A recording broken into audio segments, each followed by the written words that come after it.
1절에서 13절 말씀까지.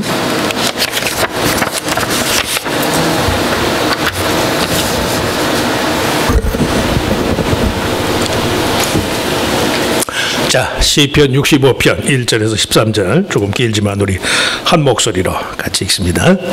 하나님이여, 찬송이 시온에서 주를 기다리오며 사람이 소원을 주께 이행하리이다. 기도를 들으시는 주여, 모든 육체가 주께 나아오리이다.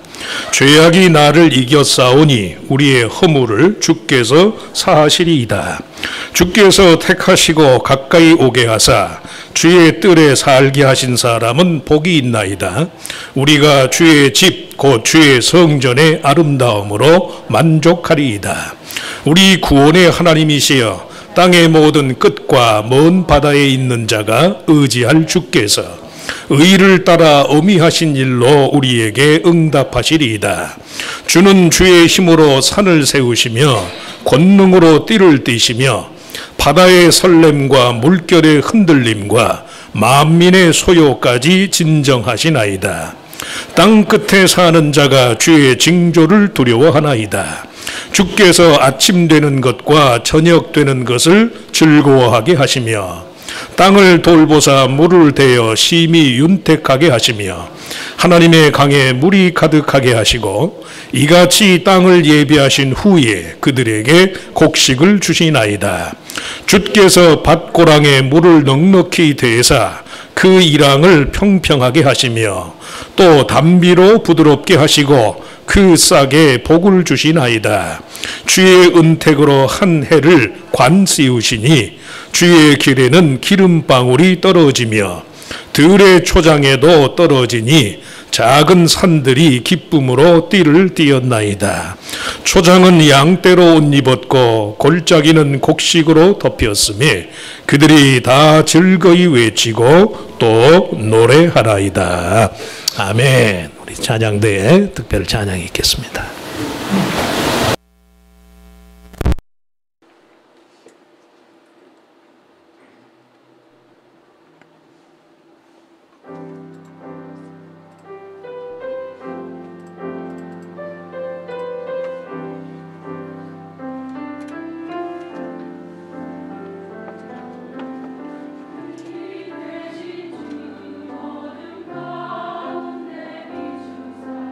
내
을 가지고 주의 뜰에 살게 하신 사람, 주의 뜰에 살게 하신 사람, 그런 제목으로 잠깐 은혜를 나누고자 합니다.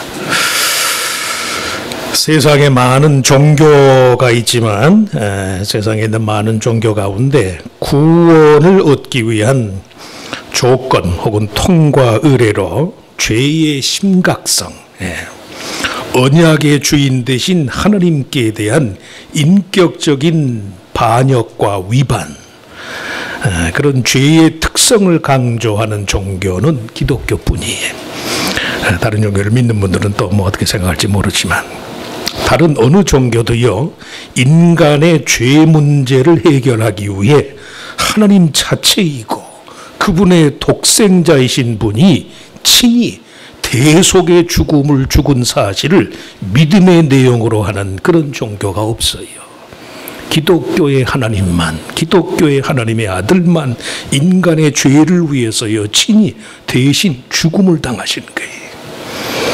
인간의 삶을 유익하게 하기 위해서 신적인 존재들에 의해서 이룩된 온갖 영웅담을 자랑하는 종교는 많아요.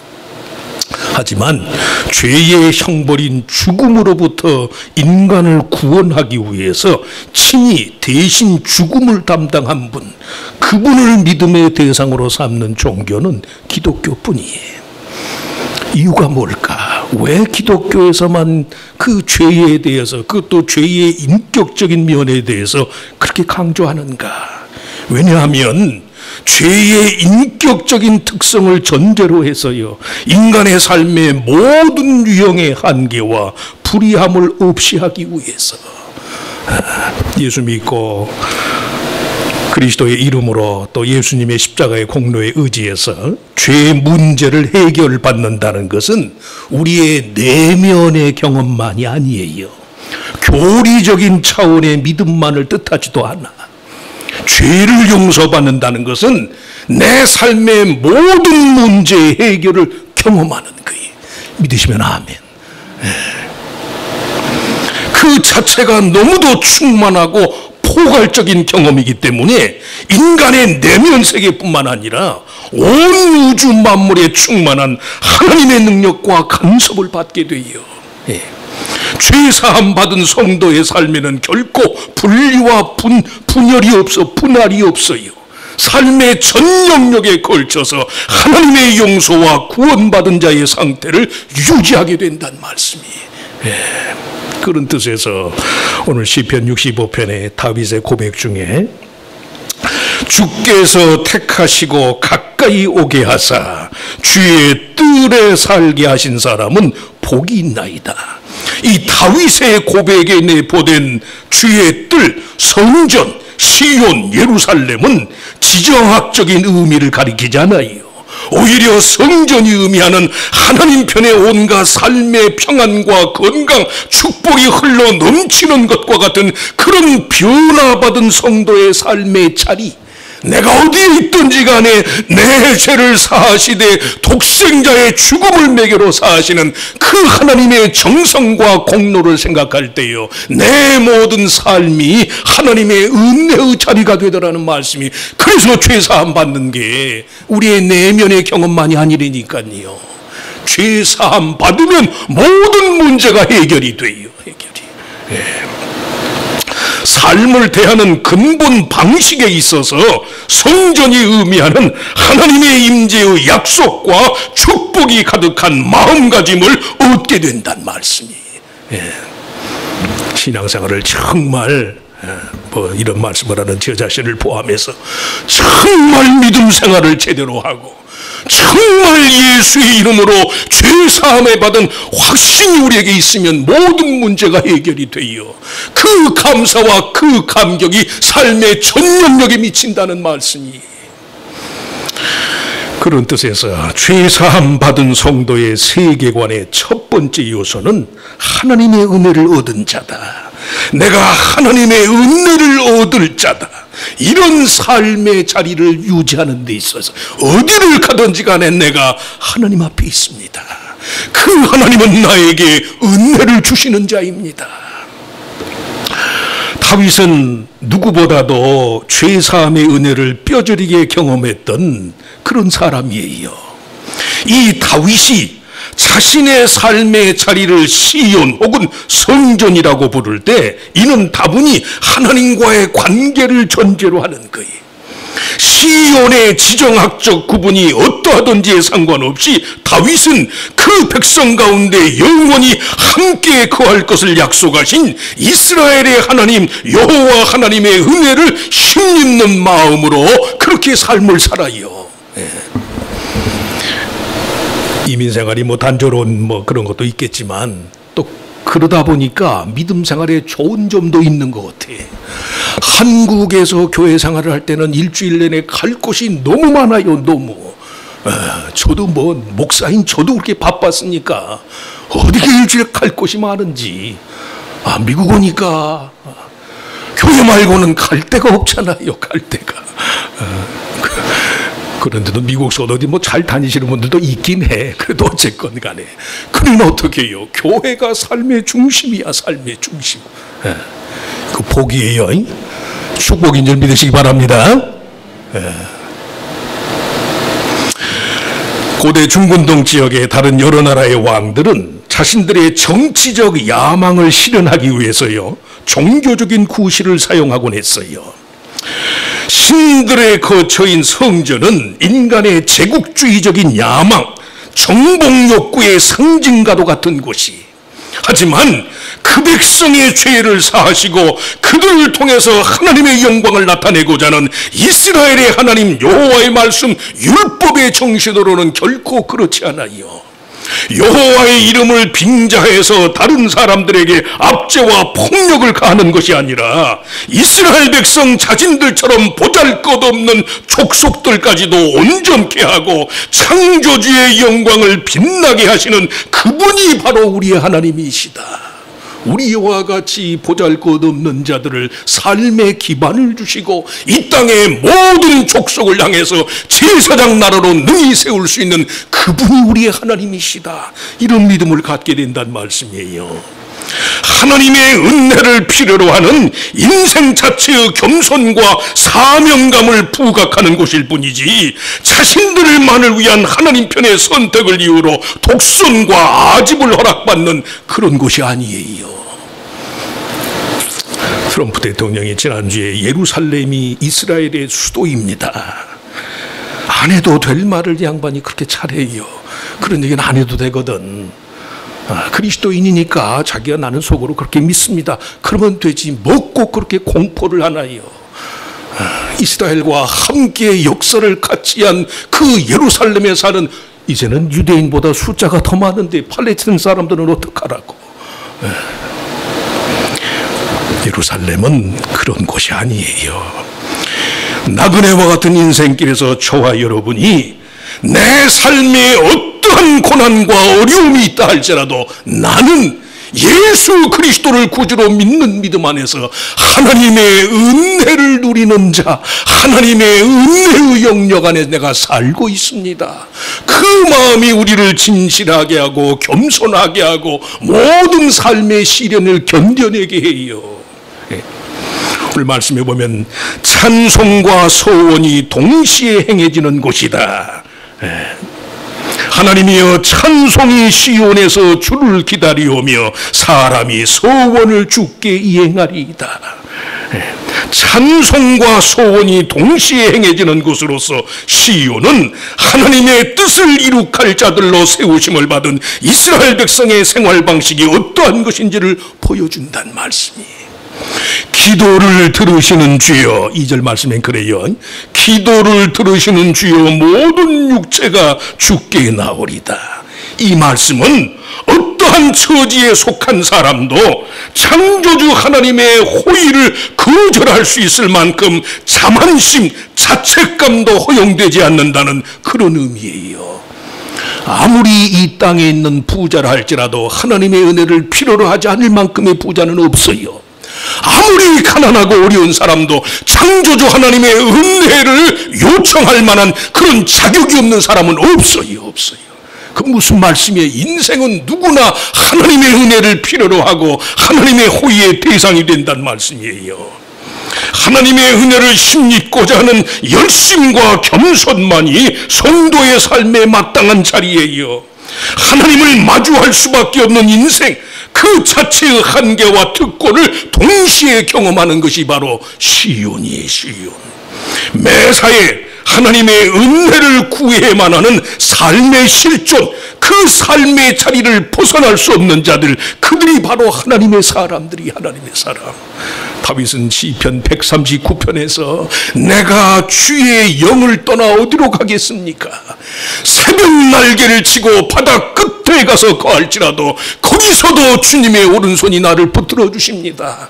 하나님의 편재하심, 성도의 삶 속에 하나님이 계시지 않는 곳이 없습니다. 그렇게 고백을 해요.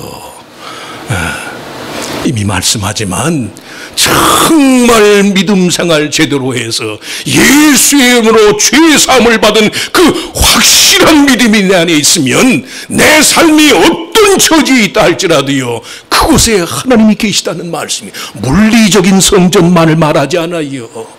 어디에 있든지 간에 내가 있는 곳이 하나님의 임재의 자리더라는 말씀이, 하나님의 편지하신 그런 주께서 택하시고 가까이 오게 하사라는 그 말씀 그대로 하나님이 이끌어주시는 인생의 복락과 희열을 경험하는 것이다. 그런 뜻에서 죄 사함 받은 성도의 세계관은 내 삶의 자리가 하나님의 은혜가 있는 곳입니다. 나는 하나님의 은혜를 받아야 할 자입니다. 나중에도 말씀드리겠지만 살다 보면 정말 삶의 근본 문제가요, 우리의 세계관의 문제일 때가 많아요. 그거 그렇게 생각하지 않아도 되는데 그 사람의 세계관이 그렇게 돼 있으면 그렇게 생각을 하는 거예요. 그런 경우 많잖아요. 세계관이 변하는 축복을 누리시길 축원합니다. 나는 은혜 받은 자입니다. 내 삶이 어떤 조건에 있다 할지라도 하나님이 당신의 은혜가 당신의 손길이 나와 함께합니다. 어디를 가든지 간에. 핑계 삼아서 그런 말씀하지만 무식한 사람들이 오클라호마가 미국에 아직도 기억하시나요? 옛날에 뉴욕에 있던 어떤 목사님을 부흥의 강사로 초청을 했는데 오클라호마로 오라고 그렇게 얘기를 했는데 부흥의 시간이 다 돼도 양반이 오질 않아요. 나중에 전화가 왔어. 지금 내가 오마하에 와 있습니다. 어떻게 오클라호마를 오마하로 듣나? 어떻게 참. 하나님이 전능하신 하나님이 나와 함께 하시면 내가 있는 곳이 세상의 중심이에요. 중심. 예루살렘이 더 이상 지정학적인 예루살렘이 아니에요. 성도의 삶이 세상 어디에 있든지 간에 하나님을 모시고 사는 인생이 서 있는 그곳이 예루살렘이란 말씀이에요. 백투 예루살렘으로 하는 실제로 문자적으로 그런 운동을 하는 사람들이 있어요. 정신 나간 사람들이. 어디에 있든지 간에 어느 곳이든지 간에 초막이나 궁궐이나 내 주 예수 모신 곳이 그 어디나 하늘나라입니다. 하늘나라. 저들하고 하는 얘기지만 오클라호마에 산다고 괜히 기죽을 거 없다니까요. 뉴욕이 LA에서 그래도 미국에서 이민교회 목회하려면 뉴욕에서 목회를 해야지. 천만의 말씀. 뉴욕에서도 목사가 빌빌거리면 어쩔 수 없지 우리가 서 있는 그곳이 하나님의 은혜가 있는 곳이 삶의 중심, 세계의 중심이 된다는 것을 믿으시길 축원합니다. 믿으세요. 자녀들에게도 물론 좋은 대학하고 좋은 곳에 가서 떨칠 수 있으면 좋지만 네가 있는 그곳이 세상의 중심이다. 하나님이 안에 계시면 그런 하나님의 은혜 받을 자로, 내 삶의 자리가 어디든지 간에 하나님의 임재가 이곳에 있습니다, 이런 믿음으로 살면 교회에서나 가정에서나 사는 모습이 같아요. 사는 모습이. 둘째, 죄사함을 받은 성도의 세계관의 두 번째 요소는 말 그대로 모든 죄를 사하시는 하나님의 능력을 믿는 믿음. 모든 죄를 사하시는.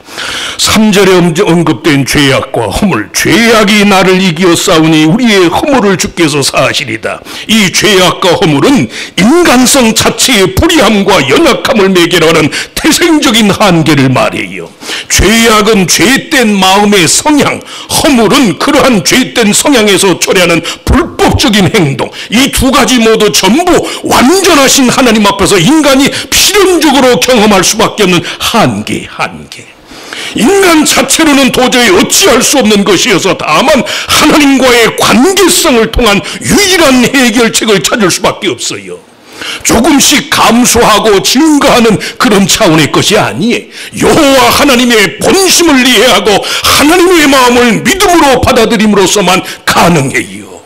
죄는 노력의 대상이 아니에요. 죄송한 말씀이지만 죄는 믿음의 대상이에요. 믿음의 대상. 더 엄밀히 말하면 1호를 훔치거나 1만 불을 훔치거나 훔친 건 같아요. 나는 1원이니까 좀 덜하지. 천만의 말씀, 천만. 죄는 믿음의 대상이야. 믿음의 대상. 때로는요, 우리의 인생의 근본 문제인 죄 문제를 공로가 아니라 믿음으로 받게 하신 하나님이 얼마나 감사한지, 얼마나. 그런 생각 가질 때 없나요? 도저히 안 될 때가 많거든. 도저히. 그래서는 안 될 줄 알면서, 더군다나 목사가 그래서는 안 될 줄 알면서도 도저히 그럴 경우가 많아요. 그런데 하나님이 그런 마음으로부터의 자유와 회복까지도 믿음으로 얻게 하셨잖아요. 믿음으로. 하늘나라 믿음으로 가는 거니까. 신앙인의 삶의 모든 방식이 믿음을 매개로 하는 것이 얼마나 감사해요. 얼마나. 여호와 하나님의 사랑과 긍휼의 본심을 기대하는 믿음의 초월에 의해서만 가능한 것이기 때문에 아무도 자기의나 공로를 논할 수가 없어요. 택하시고 가까이 오게 하사 거하게 하신 하나님, 은혜의 역사를 켜키는 모든 동사의 주체가 하나님이 이끌어주시고 하나님이 가까이 오게 하고 하나님이 그곳에 거하게 하셨단 말씀이에요. 죄사함이란 다만 하나님의 은혜에 의한 삶의 기회를 누리는 것일 뿐 아무도 자기 속에 그럴 만한 이유와 조건이 없어요. 믿는 사람들에게 의로움이 있다면 다만 이 점에 있어서 하나님께 옳게 여김을 받을 뿐이 매사에 하나님의 마음, 하나님의 인정을 구하는 거예요. 기를 쓰고 애를 써야만 한다면 얼마나 힘들어요. 그러나 내 관계가, 믿음 안에서 삶의 관계가 하나님을 대상으로만 하면 모든 게 가능하단 말씀이. 법으로는 분명히 안 되는데 그 사람에게 개인적인 관계 친분 때문에 되는 일이 많잖아요. 믿음이라는 게 그런 거라니까. 그래서 하나님의 마음만 아시고 하나님의 본심만 오해하지 않으면 돼요. 삶은 자꾸 우리를 속게 하거든. 그거 봐라, 너 그 사람이 너 무시하는 거야. 아무개가 너 깔보고 너 옛날에 너 네 옛날 과거 그것 때문에 너 무시하는 거야. 너 깔보는 거야. 자존심을 막 부추기잖아요. 사람을 대상으로는 그렇단 말씀이. 누가 내게 뭐라고 해도 내가 처한 삶의 환경이 아무리 어렵고 아무리 죄된 것이라 나는 믿음으로 그리스도 안에서 하나님의 자녀가 됐습니다. 특별히 귀한 성탄의 계절에 나 같은 죄인을 하나님이 사랑하시고 용서하시고 온전하게 하시기 위해서 하나님의 아들이 낮고 천한 말구에 오시기까지 나를 사랑하셨습니다. 사람 인간관계도 그렇잖아요. 세월이 지날수록 그 사람 본심을 알고 정말 그 사람 마음을 알아주는 그런 사람 만나면 감사하잖아요. 이야, 어떻게 내 마음을 저렇게 알아주나. 하나님의 마음을 잘 알아주시는 성도가 되시길 축원합니다. 하나님은 세상이 아무리 우리를 속이고 세상이 아무리 인간의 존재를 등한시한다 할지라도요, 하나님은 세상을 이처럼 사랑하사, 그거 하나 알기에도 시간이 모자라요. 믿음 생활하면서 엉뚱한 얘기들 하는 분들 보면 참 기가 막혀. 이야, 하나님이 세상을 이처럼 사랑하사 독생자를 주셨으니 이는 저를 믿는 자마다 멸망치 않고 영생을 얻게 하려면 이 말씀 하나 제대로 외우고 이 말씀 하나 제대로 받아들이기가 얼마나 어려운지, 얼마나. 믿음 생활의 모든 초점을 하나님의 마음, 하나님의 본심, 하나님의 뜻을 갖는 것으로 찾으라고요. 다른 거 관심 갖지 말고, 다른 거. 삶의 초점이 흐트러지지 않길 축원합니다. 나는 하나님의 마음을 압니다. 삶이 나를 뭐라고 내 가치를 등한시한다 할지라도 나는 하나님의 말씀에 기록된 대로 얼마나 하나님이 나를 존귀하게 여기시는지 나는 압니다. 나는 압니다. 독생자의 몸값이 헛되지 않기 위해서라도 하나님, 내 인생 그렇게 살 수 없습니다. 이걸 아는 거예요. 이걸 하나님의 본심을 아는 거거든. 모든 죄를 사하시는 하나님의 능력을 믿는 믿음, 이게 성도의 세계관이에요. 우리의 교인들은 귀에 못이 박히도록, 죄 때문에 사람이 망해요? 뭐 때문에 망한다고요? 죄를 사하시는 하나님의 은혜를 믿지 못해서 망해요. 거듭거듭 말씀해요. 죽을 때까지 아마 목회하면서 아마 이거 미천으로 삼을는지 몰라. 사람이 죄 때문에 망하는 사람은 없어요. 죄를 사하시는 하나님의 은혜를 믿지 못해서 망하는 거예요. 죄 짓고서도 하나님 앞에 겸손한 사람이 많아요. 은혜를 믿지 못하면 아무리 의롭고 아무리 도덕적인 사람도 교만한 자이거든. 교만한 자. 하나님 보시기에 적은 교만한 자다. 교만한 자. 모든 죄를 사하시는 하나님의 능력을 믿는 믿음이다. 죄 사함 받은 성도의 세계관의 마지막 요소는 하나님 편의 생명력에 차고 넘침을 기대하는 것이다. 매사에. 오늘 본문 13절의 말씀 중에 5절에서 13절까지가 전부 하나님의 용서함 받은 다윗의 눈에 비친 이 세상이 풍성한 세상이, 저가 왕이기 때문에 그러겠지, 천만의 말씀이. 본문 5절에서 13절이 전부 하나님의 용서의 은혜를 전제로 하는 성도의 세계관의 구성 요소들이에요. 온 세계와 대지 위에 가득한 하나님의 생명력과 넘치는 기운을 찬양하는 내용이, 신화적인 세계관을 전제로 하나님의 주권 사상, 그의 통치의 속성인 질서와 조화, 풍성함, 생성 능력의 충만함을 말해요. 9절에 10절에 나오는 물은, 지난주에도 말씀했지만 물은 고대 중문동 신화에서 혼돈의 산기이거든. 그런데 이 물이 어떻게 한다고 그랬어요? 땅을 돌보사 물을 대어 심히 윤택하게 하시며 하나님의 강에 물이 가득하게 하시고 이같이 땅을 예비하신 후에 그들에게 곡식을 주시나이다.